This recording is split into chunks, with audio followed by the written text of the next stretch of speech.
অনুভূতি বা আমাদের মধ্যে অনেক অভিজ্ঞতার কিছু অনুভূতি আমাদের প্রকাশ করতে ইচ্ছা করে। তাই আমি চিন্তা করেছি মাঝে মধ্যে সপ্তাহে একটা না পারলে বা মাসে একটা করে ভিডিও করে, মানে আমাদের বিজনেস করতে করতে আসলে আমাদের যে অভিজ্ঞতাগুলো হয় বা যে অনুভূতিগুলো সৃষ্টি হয়, সেই অনুভূতি একটু আমি চাই আসলে সবার সাথে একটু শেয়ার করার জন্য। সেই জন্য আসলে এই ভিডিওটা করা। তা আজকে যেহেতু এই অনুভূতিগুলো নিয়ে আসলে যে প্রথম যে ভিডিওটা, সেই ভিডিওটা আসলে আমরা আস্তে আস্তে আসলে আমরা সেই অনুভূতির কথাগুলো চিন্তা করি।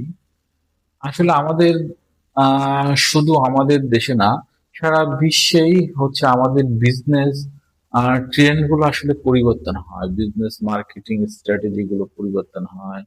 আমাদের যে এক এক সময় যেরকম আমরা এমন একটা সময়, এটা কত সাল, যেরকম কোভিড পরবর্তী সময় থেকে মানে আমাদের দেশে দেখা যায় যে অনলাইন উদ্যোক্তাদের সংখ্যাটা অনেক বেড়ে গিয়েছে। নারী বলেন, পুরুষ বলেন, এখন বা যারা বিজনেস করতো, তারাও এখন আসলে অনলাইন বিজনেসের দিকে অগ্রসর হচ্ছে, বা নতুন যারা বিজনেস করতে নামছে, তাদের দেখা যায় যে 80% মানুষ আগে অনলাইন বিজনেস তাকে চিন্তা করে তারপর তারা বিজনেসে আসছে। এটা একটা ভালো দিক। তবে দেখেন একটা জিনিস, বিজনেসে আসলে আমরা যারা আসলে একটু আত্মবিশ্বাস নিয়ে একটু সাহস করে আসলে আমরা যারা বিজনেসে নেমেছি বা ছোট থেকে শুরু করে বিজনেসে নেমেছি, আমাদের মধ্যে যে নামার পরে আসলে আমাদের তো দীর্ঘদিন, যেমন আমি আজকে প্রায় দেখা যায় যে 5 বছরের অধিক সময় ধরে আমি বিজনেস নিয়ে কাজ করছি বা বিজনেস চেষ্টা করছি। এখন বলবো না আমি আসলে অনেক ভালো কিছু করতে পারছি, সেটা আমি বলবো না। হ্যাঁ, আমি চেষ্টা করছি বা আমার মধ্যে একটা আত্মবিশ্বাসের একটা জন্ম নিয়েছে, সেটা যে আমি করতে পারবো আর কি, সামনে বিজনেসটা করতে পারবো। দেখেন বিজনেসের আমরা যেটা করি সেটা যে এটা একটা অনেক বড় একটা জগৎ। এটার ভিতরে আসলে আর অনলাইন জগৎ আর অফলাইন জগৎ, দুটা যে অনেক ডিফারেন্ট একটা জগৎ। তারপরেও দেখেন আমরা যারা অনলাইনে কাজ করি, তারপর আমাদের প্রয়োজন একটা অফলাইন সাইডও আমাদেরকে দরকার হয়, অফলাইন দুটো সাইড আমাদের জন্য প্রয়োজন হয়। এখন বর্তমান সময় আসলে দুটোই প্রয়োজন হয়, একটা হাব প্রয়োজন। অনলাইন পরিচালনা করতে গেলেও তো আমাদের একটা ডেস্টিনেশনের প্রয়োজন হয়।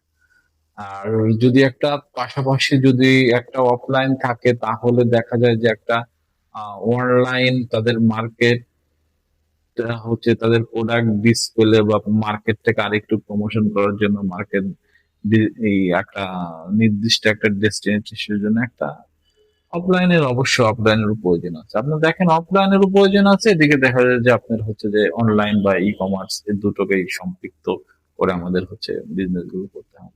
এখন আমি যদি অফলাইনের কথা চিন্তা করে যদি একটু আমার আপনার সাথে ফার্স্ট ভিডিও, আমি যদি অনলাইনের কথা চিন্তা করি, দেখেন একটা অনলাইনে আসলে একটা বিজনেসের অনেক কিছু প্রয়োজন হয়। আসলে আমাদের দেশে তো আসলে শুরু থেকে তো আমরা আসলে দেখা যায় যে পেজ কেন্দ্রিক বিজনেসটা প্রথমে শুরু হয়েছে, ফেসবুক পেজ কেন্দ্রিক থেকেই মানুষ দেখা যায় যে যারা উদ্যোক্তা একটা পেজ করেছে, শুধু আসলে বিজনেসটা একটা পেজের মধ্যে সীমাবদ্ধ না।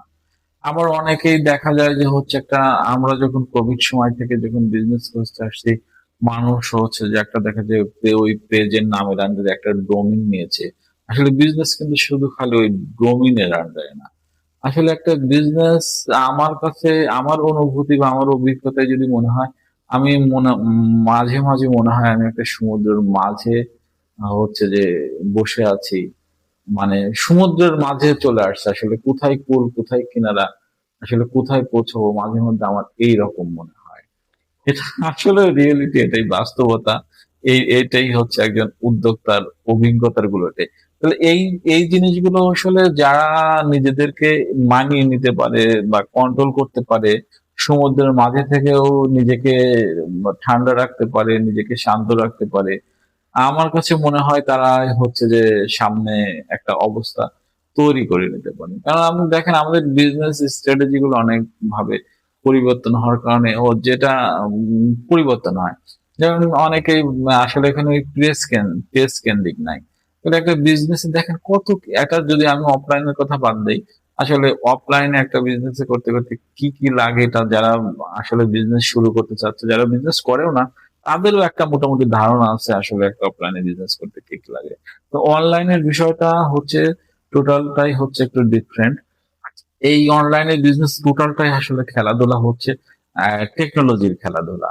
এই টেকনোলজির খেলাধুলায় যে আসলে ব্যালেন্স করতে পারবে, আমার কাছে মনে হয় তারা অবশ্যই ভালো কিছু করতে পারবে। এখন আমাদের হচ্ছে এআই এর একটা সময় চলে আসছে, এআই যুগ। এআই টেকনোলজি এই দুইয়ের মাঝে যদি কেউ যদি ব্যালেন্স করতে পারে, কারণ শুধু টেকনোলজির পিছে আসলে ডুব দিয়ে পড়ে থাকলে হবে না। টেকনোলজি যেন আসলে আমরা যারা বিজনেস করি, টেকনোলজি যেন আমাদেরকে নিয়ন্ত্রণ না করে। টেকনোলজিকে আমাদেরকে নিয়ন্ত্রণ করে করে আমাদের প্রয়োজনীয় টুলস গুলো কাজে লাগিয়ে লাগিয়ে আমাদেরকে বিজনেস করতে হবে। দেখেন আমরা এখন যে অবস্থায় আছি, আমাদের একটা business, online business set up করতে গেলে প্রোডাক্ট সোর্সিং অবশ্যই এটা হচ্ছে ফার্স্ট প্রায়োরিটি। এটাকে অবশ্যই গুরুত্বপূর্ণ একটা জায়গা। তারপরে যে ডিজিটাল মার্কেটিং, অবশ্যই এটা একটা গুরুত্বপূর্ণ জায়গা। তারপর হচ্ছে প্রোডাক্ট ফটোগ্রাফি, অবশ্যই একটা গুরুত্বপূর্ণ জায়গা। এই একটা একটা স্টেপ গুলো দেখেন, এক একটা স্টেপ গুলো নিয়ে আসলে মানে ভিডিও করতে আসলে বোঝা যায়, আসলে দেখা যায় যে যেগুলো বলছি প্রত্যেকটার অভিজ্ঞতা গুলো শেয়ার করে সুন্দর সুন্দর ভিডিও গুলো করা যায়। ইনশাল্লাহ এরকম ভিডিও করব। আমি আগেও বলছি, এটা জাস্ট আমি যে ভিডিও গুলো বলছি বা কথাগুলো বলছি, সেটা হচ্ছে জাস্ট হচ্ছে আমাদের হচ্ছে আমার অনুভূতির কথাগুলো বা আমার অভিজ্ঞতার কথাগুলো আমি আমার মতো করে হচ্ছে বলে যাচ্ছি। ইনশাল্লাহ ও, আমি আজকে আর ভিডিওটা লং করব না, আমার মনে হয় ফার্স্ট ভিডিওগুলো লং হয়ে গেছে। ইনশাল্লাহ পরবর্তী ভিডিও নতুন কোনো অভিজ্ঞতা নিয়ে আপনাদের সাথে কথা বলবো। আসসালামু আলাইকুম।